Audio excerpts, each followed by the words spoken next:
15장. 대만 사람 엘리바스가 대답하여 이르되 지혜로운 자가 어찌 헛된 지식으로 대답하겠느냐. 어찌 동풍을 그의 복부에 채우겠느냐.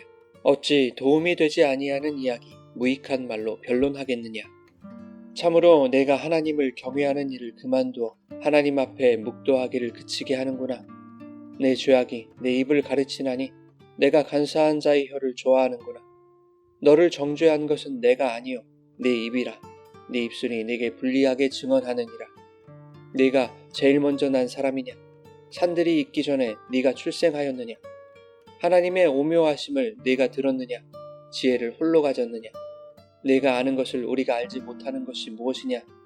네가 깨달은 것을 우리가 소유하지 못한 것이 무엇이냐. 우리 중에는 머리가 흰 사람도 있고 연로한 사람도 있고 네 아버지보다 나이가 많은 사람도 있느니라. 하나님의 위로와 은밀하게 하시는 말씀이 네게 작은 것이냐.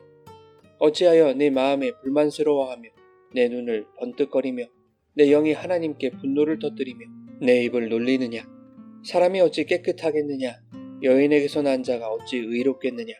하나님은 거룩한 자들을 믿지 아니하시나니 하늘이라도 그가 보시기에 부정하거든. 하물며 악을 저지르기를 물마심같이 하는 가증하고 부패한 사람을 용납하시겠느냐. 내가 네게 보이리니 내게서 들으라. 내가 본 것을 설명하리라. 이는 곧 지혜로운 자들이 전하여 준 것이니 그들의 조상에게서 숨기지 아니하였느니라. 이 땅은 그들에게만 주셨으므로 외인은 그들 중에 왕래하지 못하였느니라. 그 말에 이르기를 악인은 그의 일평생에 고통을 당하며 포악자의 횟수는 정해졌으므로 그의 귀에는 무서운 소리가 들리고 그가 평안할 때에 멸망시키는 자가 그에게 이르리니 그가 어두운 데서 나오기를 바라지 못하고 칼날이 숨어서 기다리느니라. 그는 헤매며 음식을 구하여 이르기를 어디 있느냐 하며 흑암의 날이 가까운 줄을 스스로 아느니라. 환난과 역경이 그를 두렵게 하며 싸움을 준비한 왕처럼 그를 쳐서 이기리라.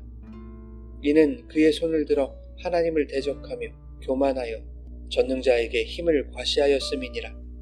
그는 목을 세우고 방패를 들고 하나님께 달려드니 그의 얼굴에는 살이 찌고 허리에는 기름이 엉기었고 그는 황폐한 성읍 사람이 살지 아니하는 집 돌무더기가 될 곳에 거주하였음이니라.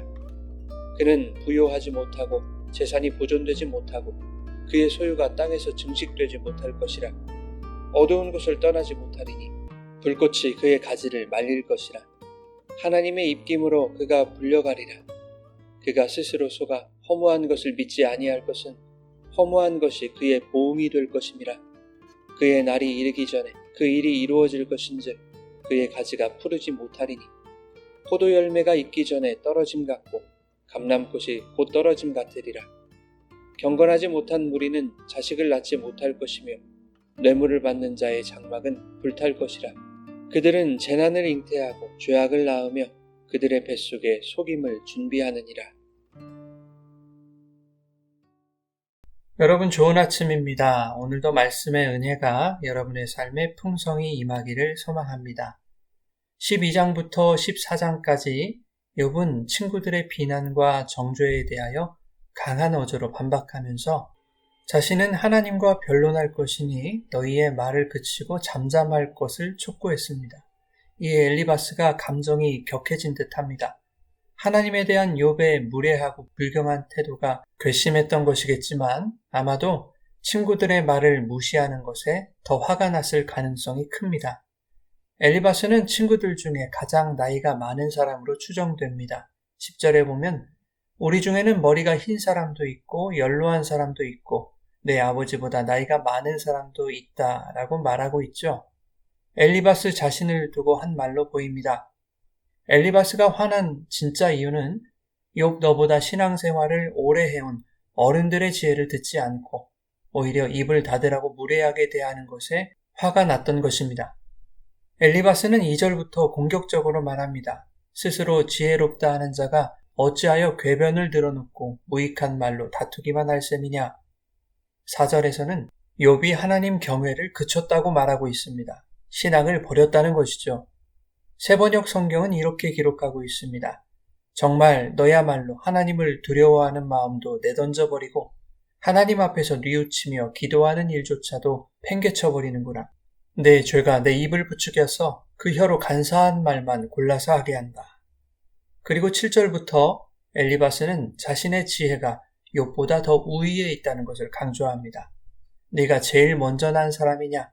산들이 있기 전에 네가 출생했느냐? 이 말은 욥보다 먼저 난 엘리바스 자신에게 더 풍부한 인생의 경험과 그로부터 오는 지혜가 축적되어 있다는 것을 말하고 싶은 것입니다. 9절에도 말하죠. 네가 아는 것을 우리가 알지 못하는 것이 무엇이냐? 네가 깨달은 것을 우리가 소유하지 못하는 것이 무엇이냐? 욥 네가 알고 있는 것은 이미 우리도 알고 있다는 것입니다. 그리고 10절에 우리가 너보다 더 많이 살았다라고 말하고 있는데 이것은 당시 사람들이 장수를 경건함의 증거로 여겼기 때문에 엘리바스는 자신의 나이가 많은 것을 내가 너보다 지혜롭다는 증거로 내세우고 있는 것입니다. 그런데 욥 너는 스스로 의롭다, 지혜 있다라고 말하면서 죄인처럼 지혜 없는 자처럼 말하고 있다고 신랄하게 비판하고 있는 것이죠. 11절부터 16절까지가 그 내용인데 요지는 하나님께서 너의 죄대로 갚지 않으시고 관대하게 대해주고 계시는데도 오히려 너는 하나님께 눈을 부릅뜨고 대들고 있다는 것입니다. 13절에 이렇게 말하죠. 내 영이 하나님께 분노를 터뜨리며 내 입을 놀리고 있다. 이렇듯 너는 하나님을 무시하고 신앙을 훼손하고 있는데 어찌 너 자신을 의롭다고 말하느냐? 이것이 14절의 말씀이죠. 그러면서 16절에 하나님은 물을 마시듯 악을 저지르는 가증하고 부패한 사람을 용납하시지 않는다고 말합니다. 그게 바로 욥이라고 말하고 있는 것이죠. 4장에서 엘리바스의 신앙은 신비적 체험을 바탕으로 하는 경험적 신앙이었습니다. 17절에 이번에도 자신이 보고 체험한 것으로 설명하겠다고 말하죠. 그 내용이 마지막 절까지 이어지는데 요약하면 이렇습니다. 내 인생 경험에서 얻은 지혜에 의하면 악인은 일평생 고통을 당하며 그를 향한 칼날이 숨어서 그를 기다리고 있더라. 환난과 역경이 그를 두렵게 하고 마침내 고난이 그를 쳐서 이기더라. 그들에게 왜 그런 결과가 나타나는가? 그것은 그들이 자신의 손을 들어 하나님을 대적하며 마음이 교만하여 전능자에게 힘을 과시했기 때문이라는 것입니다. 욥 내가 마치 이러한 악인처럼 행하고 있지 않느냐는 것입니다. 그리고 엘리바스는 27절에 이런 말도 빼놓지 않습니다. 비록 악인의 얼굴에는 살이 찌고 허리에는 기름이 엉기겠지만 결국 하나님이 보응하실 것이다. 엘리바스의 이 말은 옳은 말입니다. 악인이 잠시나마 이 땅에서 형통할지라도 하나님의 날에 심판이 임할 것입니다.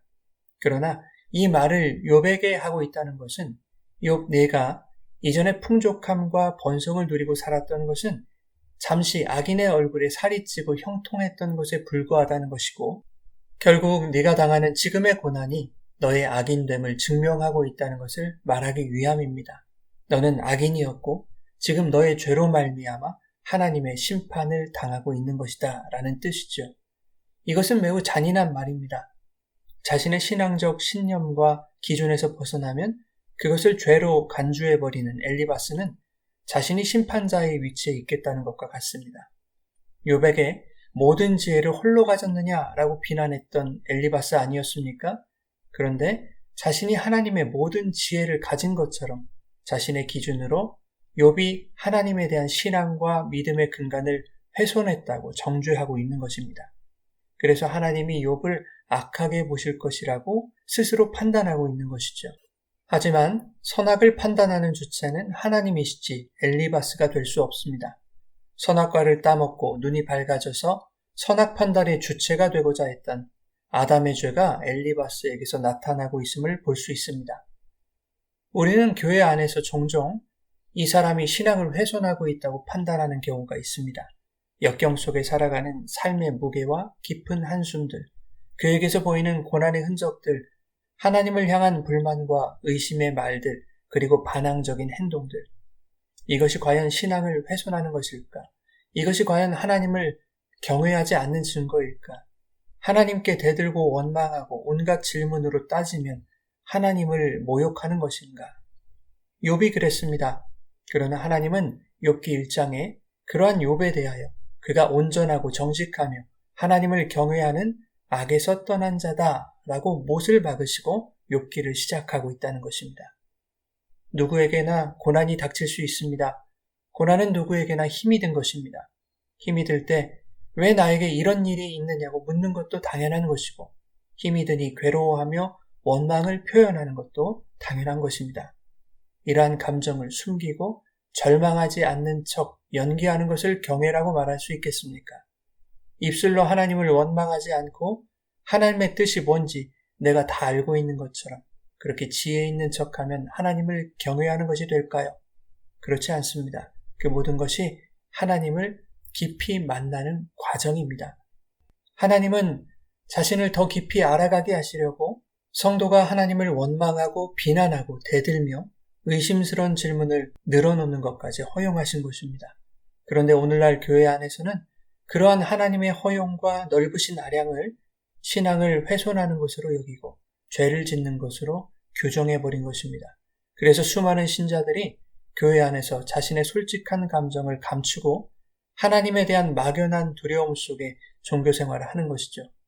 하나님에 대한 해결되지 않은 의문과 불만과 분노가 마음속에 가득하지만 그것을 표현하는 순간 죄인으로 비난받는 것이 더 두려워서 하나님께마저 자신의 감정을 숨기고 있는 것입니다.